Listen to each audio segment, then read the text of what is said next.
Hello everyone, this is Alejandro Cremades, and today we're going to be talking about how to navigate the due diligence process.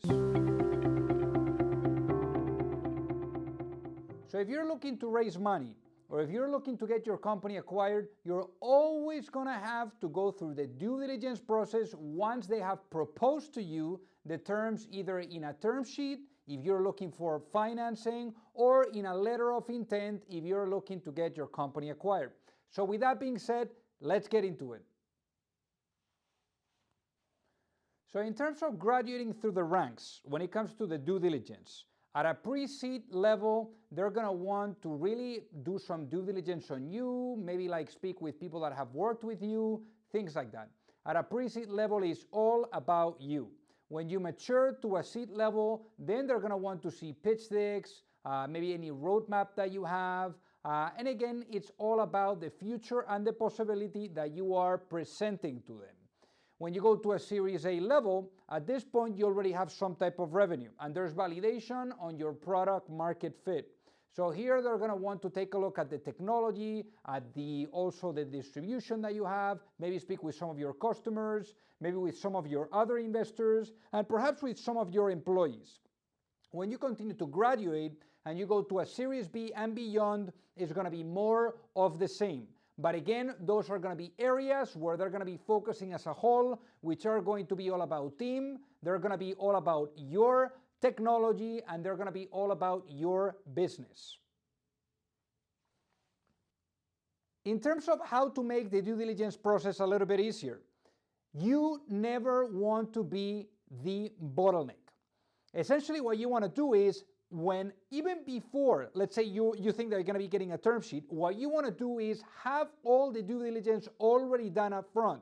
Make sure that you have basically like a folder on Dropbox or maybe on Google Drive where you've put all the documents that are required. And by the way, below is a link to an article that I published where you can go through all the different checks on essentially what's going to go into that folder. But to give you an idea, these are essentially the documents that you will put on the due diligence folder. First is going to be documents with regards to the organization, the capitalization and security holders documents, financial statements and audits, taxes, employee salaries and labor disputes, employment policies, financial commitments, consents, permits and licenses, insurance, litigation, intellectual property, property, plant and equipment, environmental matters, and also other contracts, as well as miscellaneous. Then also setting up expectations is critical. When you're going through the due diligence process, you want to know how long do they typically conduct the due diligence process and what is their exact process, because maybe every single investor or any single institution or perhaps company that you're speaking with, they have a different type of process, different individuals that are involved, and you want to get clear as to what's going to be the timing and the timeline of that due diligence in order to really happen. Remember that this is a team effort.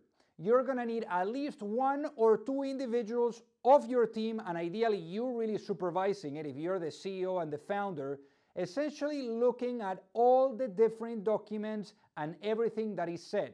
There's going to be a lot of back and forth during this process, and again, it's going to be a team effort, but really one individual is going to have to take the lead for everyone else and really be that point of contact. Otherwise, it's going to be all over the place and it can create confusion as there is a line of communication with the other party that is requesting more information to really validate some of those claims that have been made and that need to really be essentially validated on due diligence. Due diligence is stressful and you're going to need to have a plan to deal with it. In many instances, it can take days. It can be like being in rooms, in boardrooms or whatever that is, in conference rooms with all like the investors or with the parties that represent the company that maybe is looking to acquire you. So it can get really stressful. So for that reason, you need to exercise, you need to take care of yourself, and that's going to be a really big one so that you also, when you get super stressed out, just get out of that room, turn off your computer, and go do something else so that you don't do anything stupid. So with that being said, hopefully you like this video. Make sure that you click like, make sure that you also leave a comment, and also subscribe so that you don't miss on any of the new videos that we're rolling out every week. And then also take a look at the fundraising training, which is the training where we help founders from A to C with everything related to fundraising. There we have live Q&As, templates, agreements, a community of hundreds of founders all over the world helping each other, and I think that you really would like it. Thank you so much for watching.